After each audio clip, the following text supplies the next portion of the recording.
అసలు దెబ్బ మీద దెబ్బ. నేను నమ్మి నా ఫ్యామిలీ చూపించిన ఏ డాక్టర్ అయినా చేతులు ఎత్తేస్తున్నారు.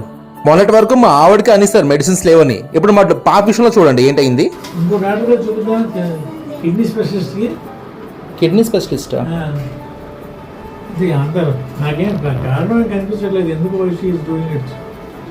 ఆరు సంవత్సరం పిల్లకి కిడ్నీ హాస్పిటల్లోని కిడ్నీ చెకప్ కర్మ కాకపోతే అన్నిటికన్నా స్మాలెస్ట్ ఏజ్ పేషెంట్ తనే. IKEA from Visakhapatnam. ఇక్కడ పొద్దున్నండి వెయిట్ చేస్తున్నందుకు ఫుల్ వాయించారు. బిల్లు మాత్రం ఎక్సలెంట్ గా వేశారు. అది సరిపోలేక బంపర్ ఆఫర్ కొన్ని టెస్టులు ఇక్కడ లేవు, బయటకు వెళ్ళి చేయించుకోవడానికి విజయ మెడికల్ పంపించారు. అక్కడ కూడా సేమ్ వెయిటింగ్ లంచ్ టైంలోనే ఆకలి, కడుపుకి అల్ట్రాసౌండ్ అయ్యింది.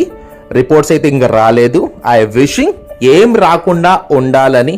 నా టమాటా ఆడుతూ పాడుతూ సమ్మర్ వెకేషన్స్ బయటకు వెళ్ళకపోయినా ఇంట్లోనే అట్లీస్ట్ ఎంజాయ్ చేయాలనేసి కోరుకుంటున్నా. Please wish her for fast recovery. Thank you.